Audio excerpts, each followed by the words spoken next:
Welcome on in, Eagles fans, to episode 68 of the No Huddle Show, our Philadelphia Eagles podcast right here on NJ.com. I'm Joe Giglio, joined as always by Elliot Shore-Parks, Matt Lombardo. They cover the Eagles for NJ Advanced Media. We are now past all the craziness, for the most part, of the offseason with the free agency period, with the NFL draft, and now it's more assimilating these guys into the mix. We'll talk about the first impressions that both Matt and Elliot had of these rookies in their rookie minicamp, and then we'll look really big picture at what Howie Roseman did this offseason, trying to improve the Eagles, trying to move them forward from being a 7-win team last year, and what we think of them right now as we head into this little lull before OTAs and the big stuff in the summer. All right, Elliot, we'll start with you. Before we get to all the Howie stuff, let's talk some first impressions here. I mean, you guys got a chance to actually watch some of these rookies do their thing out there. Some skill position players was always fun to watch. What are your thoughts? One, watching them on the field, and then two, just talking to them a little bit, getting a feel for this new group of Eagles.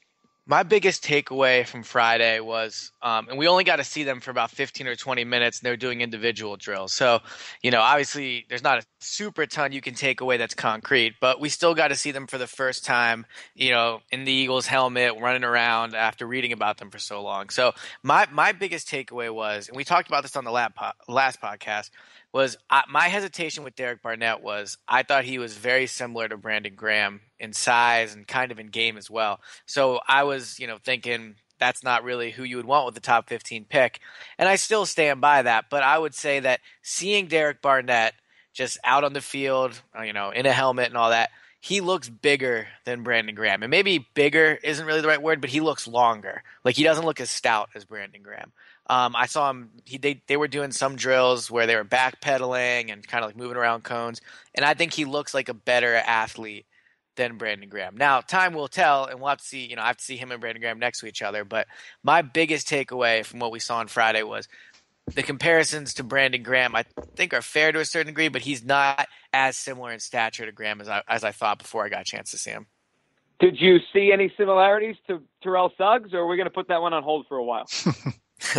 Well, I haven't got a chance to see Terrell Suggs up close, but no, I didn't see any similarities to Suggs in the first 15 minutes of the rookie minicamp. All right, I guess we'll put the 100-plus career sacks on hold just for now for Derek Barnett. Matt, how about yours? I saw you had a piece on NJ.com running on Monday talking about Matt Collins a little bit and his future here, which I know he's a guy Eagles fans are intrigued about. So what are your thoughts? One, your piece on Mac, and then two, your impressions of these rookies. Yeah, Joe, I'll start with Matt Collins. And first of all, when you look at him, he looks like he's the type of guy who's versatile enough because of his frame, because of his speed, because of his ability to track the ball deep, that you could play him either on the outside or in the slot. And like I wrote about on Monday morning, the Eagles, it's very conceivable that they made this selection with the thought of ultimately potentially replacing Jordan Matthews with Matt Collins because of their similar build, because of the fact that Jordan Matthews is entering his contract year, because there haven't been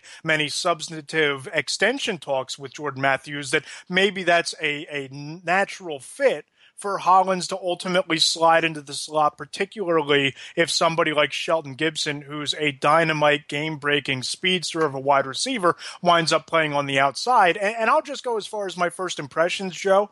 I'll kind of stick with those two players because I know that later in the podcast we're going to talk about bigger picture evaluations of this offseason, our thoughts on what Howie Roseman did.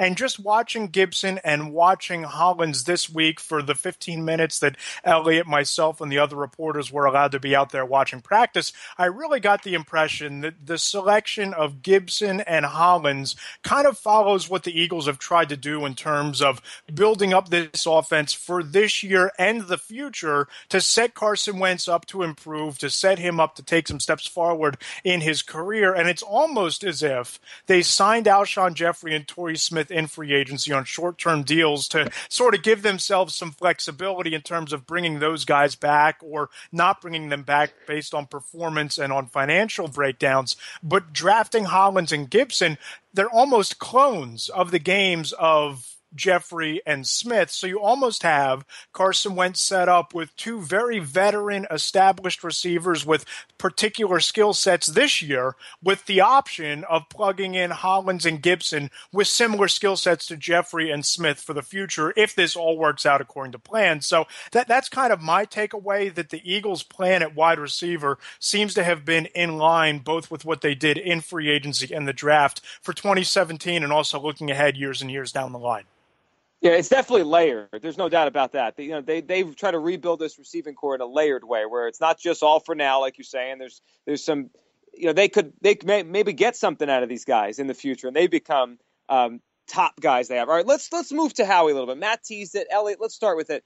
Howie Roseman, the job that he did, and let's assume for right now that we're just going to take this on what the Eagles are today. Now, there's been some rumors of trades. We know they still have Jason Kelce. We know Michael Kendricks is still there. I don't think it'd shock any of us or anyone listening if the Eagles made a move in the summer, because that's what Howie does. But for right now, for what they are, do you think, let's take the big picture approach first, and then we'll go kind of step by step to what he did. Do you think he improved this football team enough for this season, Elliot? I mean, I know they kept talking big picture, but I think you and I, maybe when Mark was still doing the show with us, we kind of alluded to they're making a lot of moves that could help them right now, like one-year deals. So clearly they want to try to win this year, even though they're trying to build it for the long term. Mm-hmm. Did they improve enough for 2017 to you? Well, you're talking about 2017 and even really for the future. But, I've said plenty of times, the top three needs on this team: cornerback help, speed receiver, and running back. So let's look at what they did for 2017. Cornerback, they signed Patrick Robinson, who is probably somewhere between Nolan Carroll and Leotis McKelvin, but he's definitely not a clear upgrade over either of them. I would argue he's worse than Nolan Carroll. They drafted Sidney Jones, which I like, but he's not going to play in 2017. So the two corners that Howie added for this season are Rasul Douglas, a guy that was a late third-round pick and is going to have scheme adjustment problems coming from West Virginia to here, and Patrick Robinson. So I would say that was extremely underwhelming job he did there. Speed receiver. Shelton Gibson I like. He was a fifth-round pick, though, so I think, to say that he's going to come in right away and contribute, I think is being extremely optimistic. And then there's Torrey Smith, who we can debate back and forth about his years in San Francisco. Howie gave him $500,000 guaranteed. So I think that speaks alone as to how optimistic they are about him. And running back, they've done absolutely nothing unless you're excited about Pumphrey, who weighs 176 pounds and was taken in the fourth round, or Corey Clement, who was undrafted. So I think if you just simply look for 2017 at those three needs, I think he did a pretty bad job on all of them. I mean, Alshon Jeffrey is an upgrade. There's no denying that. We'll see how big of what he does next year. But I think outside of that Alshon Jeffrey signing, it's hard for me to look at any of the needs that this team had and to think how he really addressed them. Yeah, what's interesting about that, specifically when it comes to 2017, right? And Matt, that's the difference, right? If we're just looking big picture, you could say, all right, Howie did this, Howie did that. I know you've been on board with the Sidney Jones pick and all these different things they've done. But for 2017, I look at them right now, Matt, and I think they're going to be an improved football team. But I have to kind of pause myself and think of why I think that. And a lot of it is because I think Carson Wentz is going to take a big leap in year two. Yep. Yeah. It's not so much the offseason. I think they're an improved team, but I don't think you can say it's because of what Howie's done. Unless he drafted Howie. He did draft Carson. Well, guys, here's the thing. And I know that we want to focus in on this year and look simply at 2017, but I think it's difficult for us to do that when the team itself, I don't think, is operating with an eye towards 2017. I really believe, based on what they've done this offseason, that it was all about trying to get Carson Wentz to take that step forward. And I know that the two of you are a little bit more optimistic about Wentz improving to the level he needs to improve to this year, but they could not go into this season by plugging in Jordan Matthews and Nelson Aguilar and drafting somebody like Mac Hollins and drafting somebody like Shelton Gibson and believe that Carson Wentz would be set up to take that step forward. I really believe that what they aimed to do this year was set Carson Wentz up to succeed and take all all of the excuses off the table. Take all of the excuses about a tired arm from all of the workouts and the combine and mini camp and training camp and a 16-game season last year. Take that off the table, give him a full offseason, tell him to put the football down and don't throw a pass for a month or two after the season. Go into this offseason, bring in the best wide receiver available in the open market in Alshon Jeffrey, bring in a potential deep threat in Torrey Smith. You have another year with someone like Zach Ertz. They even brought in some depth along the offensive line with Chance Warmack. And I really think that if we're pinning our hopes on the Eagles taking a step forward, or the Eagles organization is pinning its hopes on the hope and the prayer that Carson Wentz improves and has a season that is better than the way his rookie season finished, then I think that mission is accomplished by what they did in free agency. And in the draft, they brought in some players. Derek Barnett has the potential to play starter quality reps immediately. Donnell Pumphrey probably going to be in the rotation. Hollins, Gibson probably going to contribute right away. But I don't think that they went into this offseason looking to improve dramatically from where they were a year ago. They were looking to set Wentz up to improve so that next year he's ready in year 3 of his career to make that run. But the counters I would make to that is one, I think the Eagles are being unrealistic and overly optimistic if they expect Hollins or Gibson to contribute right away. I like the Gibson pick. I think he could start, but I only think that's because Torrey Smith isn't a great signing. So if you're talking about what the Eagles did to help Carson improve next season alone, I think you can really only point to the Alshon Jeffrey signing, Howie has never in his time as a GM found somebody from the 3rd round on that I would consider a steal, unless you want to count Riley Cooper. But if you're getting Riley Cooper with Matt Collins, it's not a terrible pick in the 4th round, but I don't think that's a pick people are going to be overly excited about. So if you look at what they've done to help Carson succeed, Alshon Jeffrey, without question, is going to help him. He's going to be an upgrade over Nelson Aguilar. Basically, and no matter what, even if he doesn't live up to all the hype, he's going to be better than Nelson Aguilar. But if you talk about just next season, the running back situation is not improved at all, in my opinion. Well, we'll see about Wendell Smallwood, and I think that Wendell as a Smallwood team was already on the roster. I agree, but I think as a team, they're higher on Wendell Smallwood than you or I are on Wendell Smallwood. Because that's fine, but if they think not that a move they made. You see what I'm saying, though? Like, if you're talking about the job that Howie did, I don't see what he did to help improve the running game, unless your argument is they think Wendell Smallwood's the answer, and that's fine. That can be proven correct, but that's not doing anything. No, I think that's my argument here, that they believe that Wendell Smallwood can be, and I don't think they're looking for any of these guys to be that workhorse 25 carry a game type of back. I think that they're looking for somebody that can take 10 or 15 carries, catch the ball 5 or 10 times, and you involve Darren Sproles 5 or 10 touches in an offense, and you have a backfield by committee, because if that's not the case, then they would have moved up in round 2 to go and get Dalvin Cook, or they would have stayed put and drafted Joe Mixon. But I don't think that they view the running back position the same way that fans or reporters view the running back position. See, but I think that's a mistake, because I've been going back and watching the games from last year, and they involved their running backs a ton in the offense. Like, I know they first of all, they ran at 40% of their plays last year. So this idea that they're a pass-happy offense isn't necessarily true. But also, even when on the plays where they threw the ball, they throw it to their running backs in the flat a ton. So they need a playmaking running back. And this, we've debated this a ton, but I'm just saying that the idea that they can do it by committee, that's fine. But I don't see, Donnell Pumphrey's 176 pounds. And that's what he said. Like, he's a tiny guy. But to go back to what he did. So let's even say that they approach this offseason with the future in mind. And we're not going to look at 2017. We're going to look at beyond. What player did they add this offseason that you can say without question is going to be contributing to this team on the offensive side of the ball in 2018? The only one you can point to is Alshon Jeffrey, because you have right. But I'm saying I don't think that is like a guarantee, because he's still not under contract. Who knows? You can franchise him, so right. You can he keep could him, say and then they have the cap room to do and it. He could say he's not going to sign it. But I'm like. I just don't think if you're looking in the long run, what did Howie do where you can point to it? All right, fine. I don't agree with you on Alshon, because I think it was a 1-year deal. He's not under contract for 2018.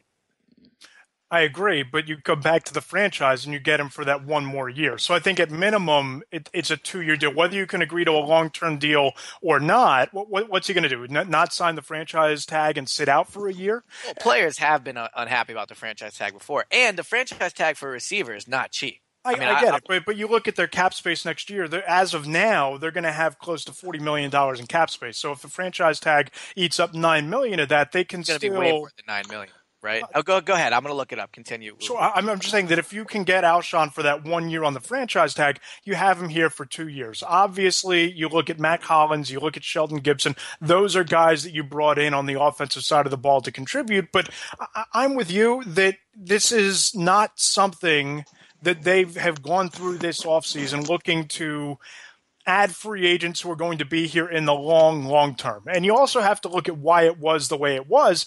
They went into this offseason with the third least amount of cap space of any team in the NFL. Agents knew that in 2018 and 2019, they'd be able to be in a position where their client could maximize their deals with the Eagles. So I don't blame Torrey Smith or Alshon Jeffrey or any of these guys for signing short-term contracts, because the Eagles are going to be in a position to pay these guys beginning after this year. Well, and I also look at this at the defense. You trade for Tim Jernigan.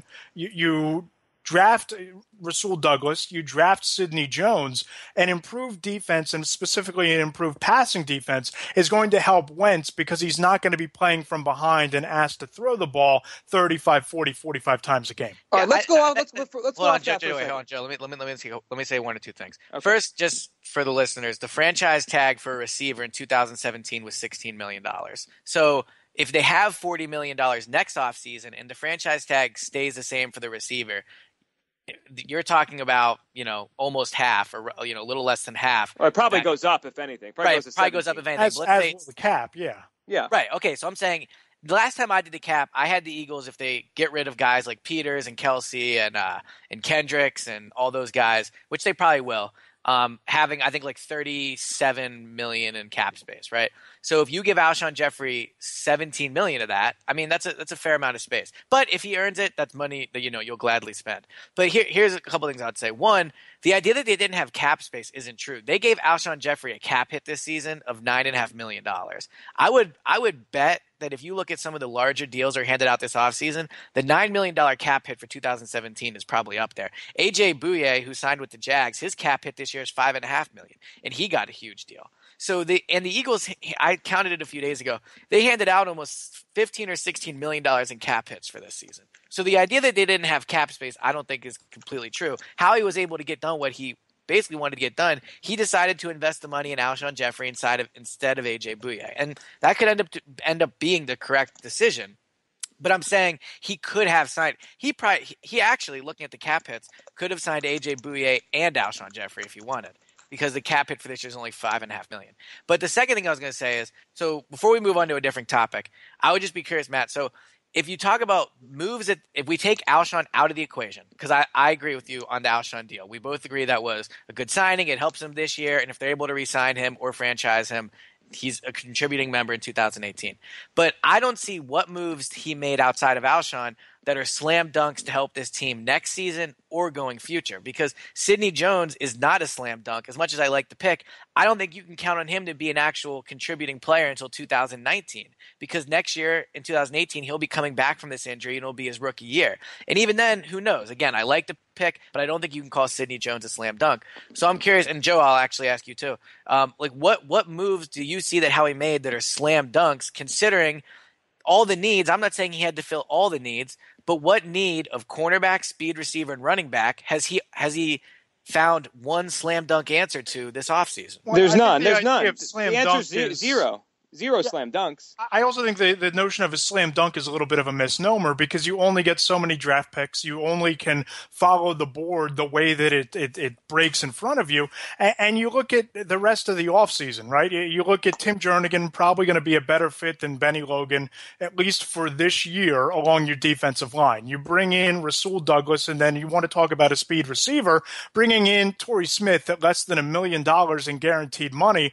Right, but he has a $5 million cap hit and he was pretty bad in San Francisco. But he had no quarterback, and he was playing in a system that doesn't stretch the ball down the field. So I think that's a low-risk, high-reward type of a deal for Torrey Smith. And then you bring in Sheldon Gibson, who is a dynamite sub 4.3 40-time wide receiver, that you can bring him in here and he can be someone that takes meaningful snaps right away, but also part of your future offense. And again, you can't plug all of your holes in 1 year. And I think plug any of them is my point.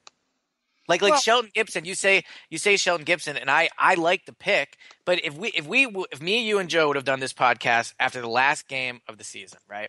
And we said, all right, let's talk about their needs.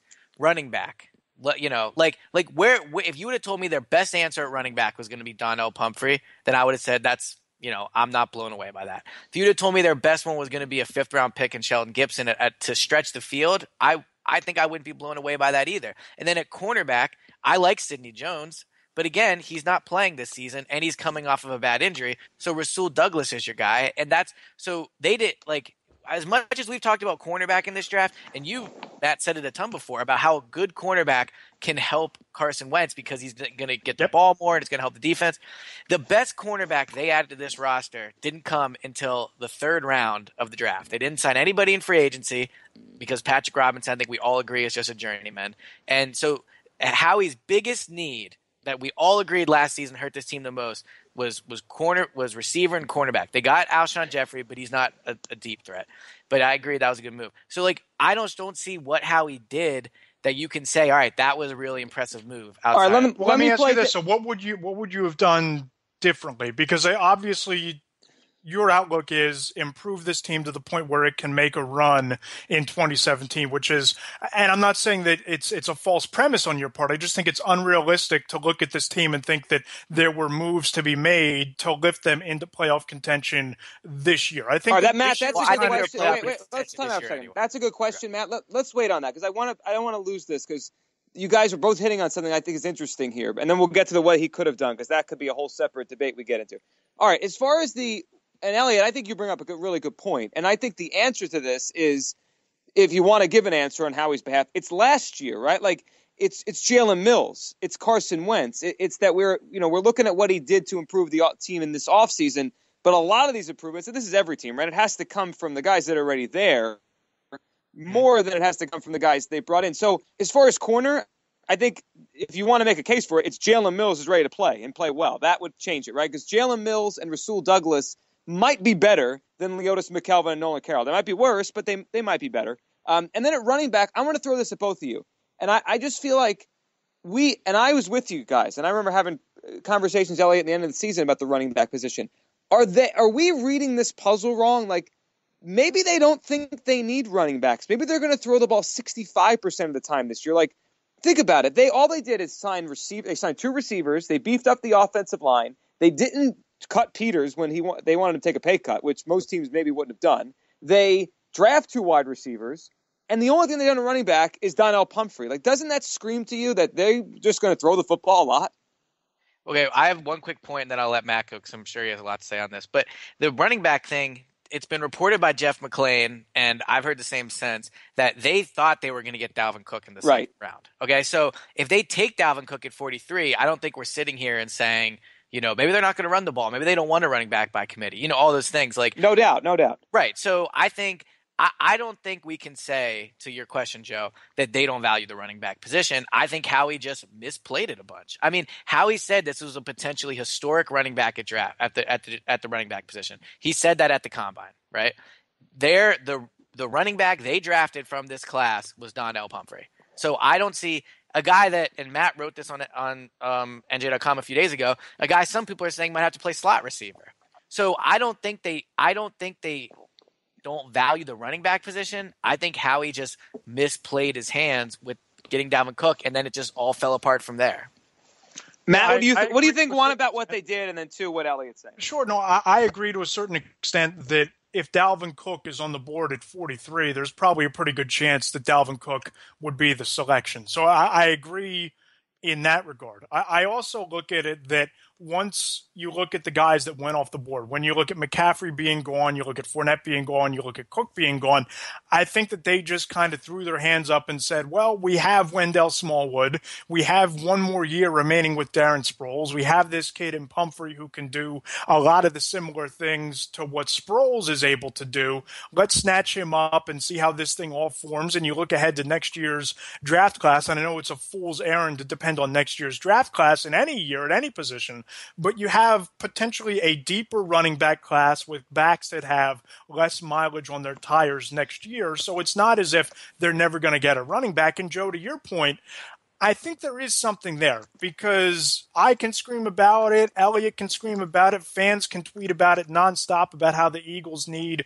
a 30 carry a game workhorse between the tackle runner. And I just don't get the sense that that's what they value, that in the hierarchy of their values, wide receiver, tight end, running back, I don't think that workhorse running back is all that high on the priority list, or they would have made it happen.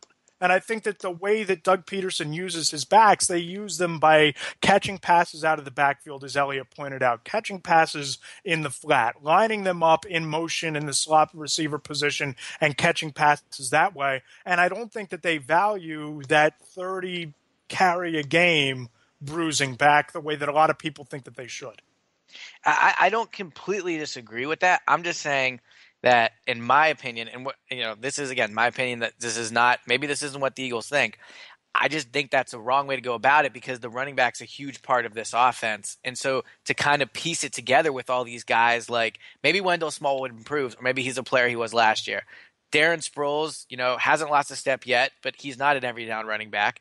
Donnell Pumphrey is a smaller version of Darren Sproles. So I don't see I don't see what they did to improve that position, honestly. And I mean, it was a major need going into the offseason was the running back position. And I also think the idea that you're right, the 2018 draft class does look good at running back, but we also thought this draft class looked really good at running back, and they only drafted one with 8 picks, and it was in the fourth round.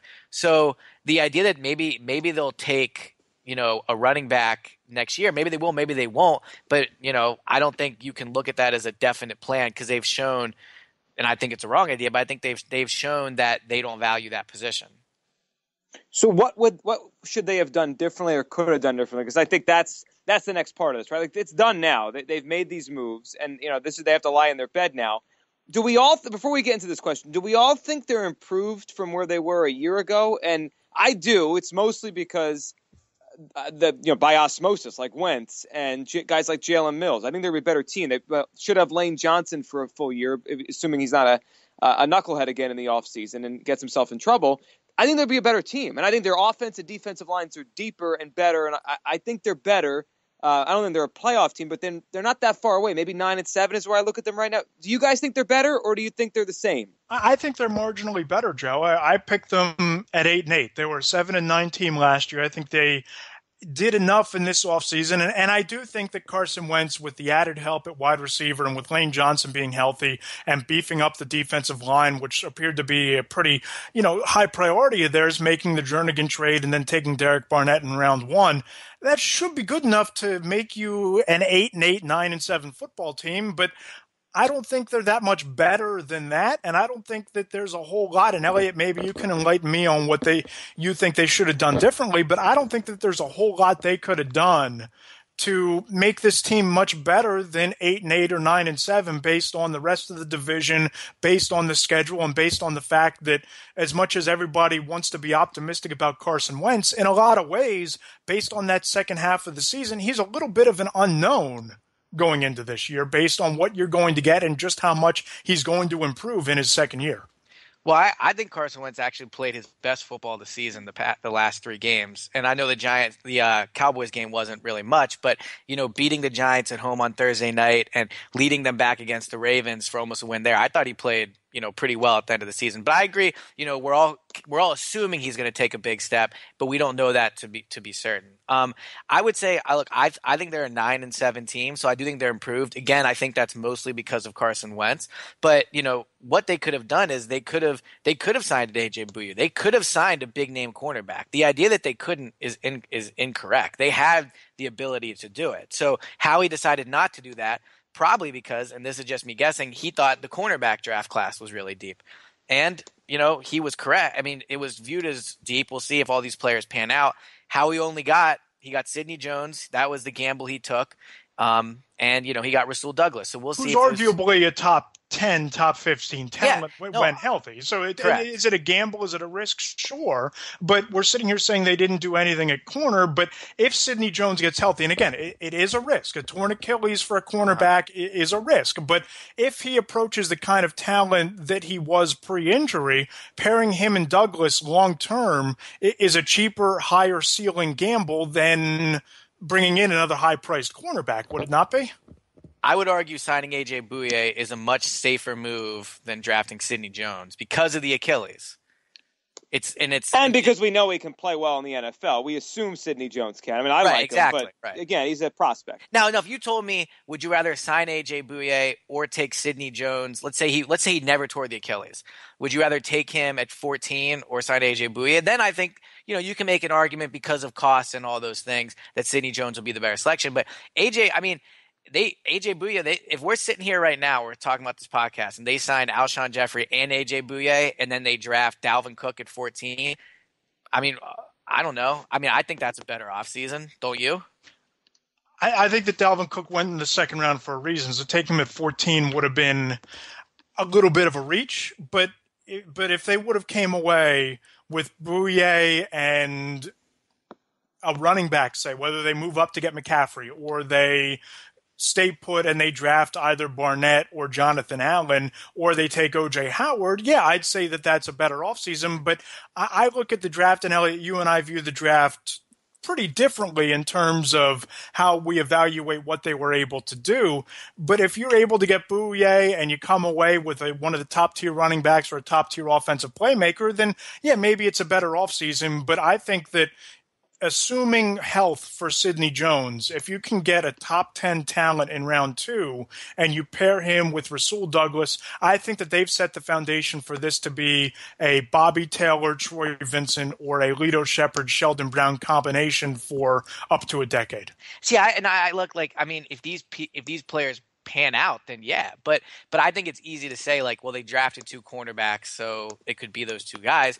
But like coming out 2 years ago, Nelson Aguilar was viewed as an extremely safe pick. Like, you just never know who these guys are going to be. So for me to sit here and say this team is improved and Howie did a lot through the draft, I mean, it could be, but I don't see in 2017 where they're getting these big contributions besides maybe Derek Barnett. And then even going forward, I just think that with all the holes on this roster, and I feel like I'm beating a dead horse, but I just don't see the sure things. I agree that there's upside in some of the moves he made, but I don't see, like, with all the resources he had a top 15 pick. He had 8 picks overall in the 7 rounds. He had cap space to do stuff. And I just don't see the sure things outside of Alshon. And, we could debate for an hour about Alshon because of, the injuries and the PED and all that. But I still think I would call him a sure thing to a certain degree. So I just don't see the impressive moves, I guess, that Howie made that you see. Well, I mean, I guess that's going to take time to see if they turn out to be impressive. Like, I don't think most of these moves are impressive. I think some of them are going to work out. Like, I like the Barnett pick. I don't know if that's, no one thinks the Barnett pick's impressive. Like, he's just a defensive end who's a pretty good one. But looking forward here, let's wrap with this because it's been an interesting debate back and forth. When you look at the Eagles from when the season ended to now, each of you give me an area you think they're better in, and then give me an area you think they're worse in. Because I'm trying to go through the depth chart in my mind as I hear you guys argue, and I can't pick out many places I think they're worse in, right? And that doesn't mean he had a good offseason. They could be status quo, or I just could be misreading it. But I don't think they're worse in a lot of areas. I think they're better on the lines. Elliot, give me one they're better in. Give me one you think they're worse in. Well, I agree with you. I think they're better at marginally better at a lot of positions. I'd also say it would be hard to get worse because they didn't really. That's true. I mean, like, they didn't really have a ton of, big. It's not like they won 7 games last year and they lost a lot of free agents that helped them do that. So it would have been hard to be worse. But I would say the area they probably improved the most at, I guess I'd say receiver just because of Alshon. I mean, they're better on defensive line, but the defensive line was already pretty good. So, they kind of they improved there, but it was already a strength. I guess I'd say receiver. And, cornerback, I think you – I mean – you can make a case they're worse. You can if say you wanted to play devil's advocate, I think you can make the case they're worse because I'll take Nolan Carroll. You tell me who you think is definitely going to be better than Nolan Carroll next year. And Nolan Carroll wasn't good last year, but I'm saying Patrick Robinson, I don't think you can say he's definitely better. I like Jalen Mills probably more than anybody, but I don't think you can definitely say he's going to be better. Rasul Douglas, I don't think you can say he's definitely going to be better. So I don't think the cornerback position is – I think that's one area where you could look and say they could end up being worse. Matt, how about you? An area they're better, an area they're worse. I don't know that there's an area on the roster where they're worse, but I'll say status quo is corner. I think that they are going to walk into next year with Jalen Mills as a starter on the outside, probably with Patrick Robinson as one of your slots, or possibly Rasul Douglas fighting for a starting job immediately. I think you're status quo at corner, and I think that they're significantly better along the defensive line because you bring in Tim Jernigan, who's more than likely a better scheme fit than Benny Logan was. He's better as a pass rusher. You look at subbing in Derek Barnett for Connor Barwin in terms of reps along the defensive end position, and you look at this defensive line. Guys, this is an Eagles defense that only generated 35 sacks last year. 16 of them came from the defensive end spot. Vinnie Curry was a pretty massive disappointment, and even though Bo Allen got hurt, you essentially drafted the same player in Elijah Qualls in round 6. So I think the defensive line, arguably the most important position in Jim Schwartz's defense and arguably the second most important position in this entire team behind cornerback, I think you're better by adding Jernigan, by adding Qualls, and adding Barnett. And that's going to have a trickle-down effect on the rest of your defense because if your pass rush gets home and you can increase your sack number, you can increase the number of hurries, you can increase the pressure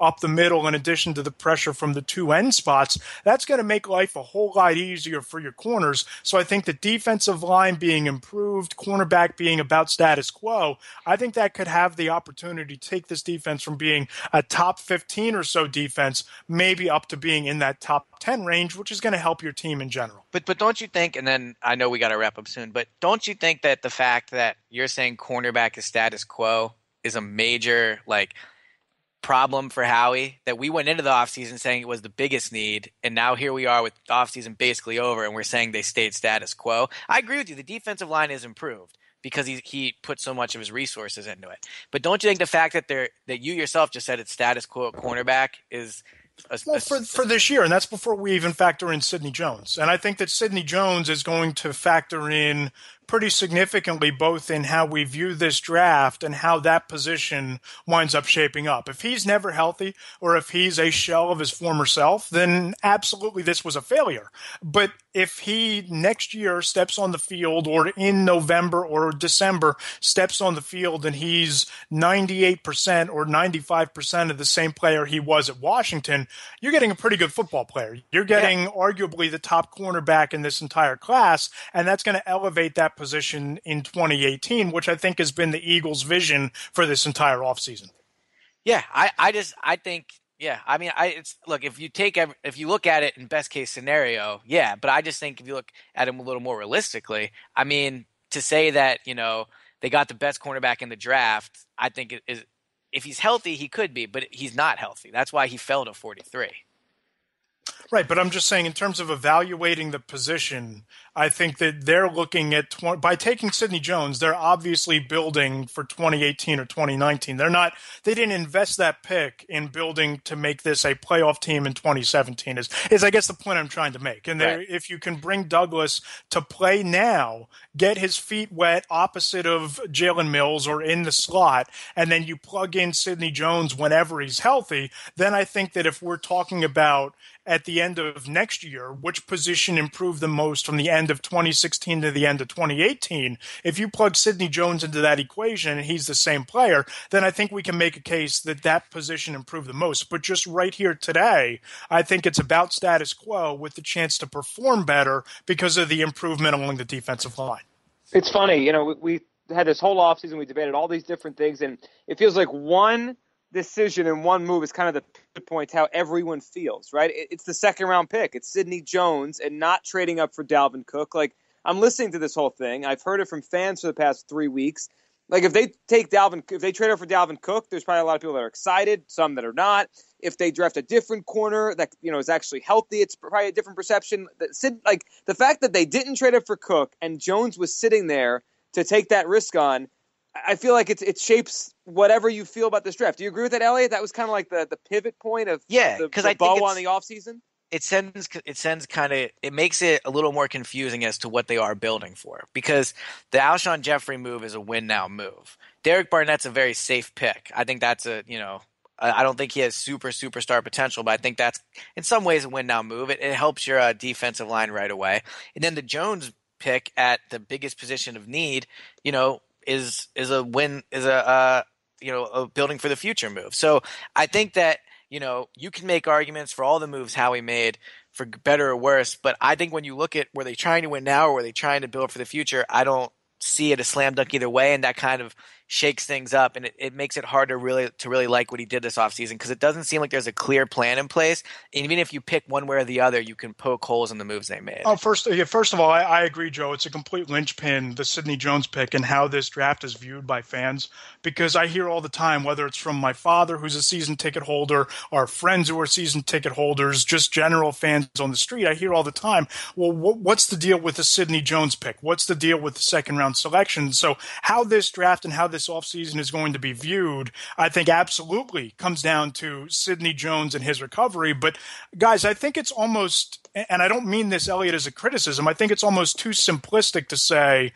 is it a win now move or a win for the future move? Is it a build for now or build for the future? Because just from my viewing of this, what they did with Alshon Jeffrey and what they did for Torrey Smith, I go back to what I said earlier, I think this all comes down to setting Carson Wentz up so that he can improve this year. They can evaluate Carson Wentz with legitimate NFL receivers, with a legitimate offense, and get him to a point where he's not throwing the ball to Nelson Aguilar and to Josh Huff and to Jordan Matthews and to Dorial Green-Beckham, but he's throwing the ball to proven NFL receivers, which hopefully improves his mechanics. Hopefully it builds on his confidence. So next year, whether you bring Jeffrey back or not, you have Hollins and you have Gibson waiting in the wings to step up, or you go out and you sign another receiver long term, but you're building around, in their minds, hopefully a quarterback that is improved to the point where he can take this offense to the next level. So I don't think that it's about winning now or winning for the future. I think they're kind of in that in-between mode of let's add talent that can contribute in 2018 and beyond, while setting our quarterback up to succeed and improve and take a step forward this year.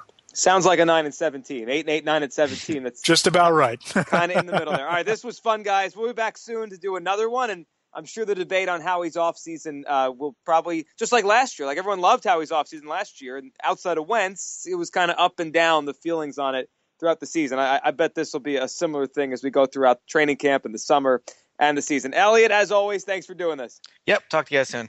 Thanks, Matt. Thanks, guys. Had a lot of fun. Thanks for listening, everyone, to this latest episode of the No Huddle Show right here on NJ.com.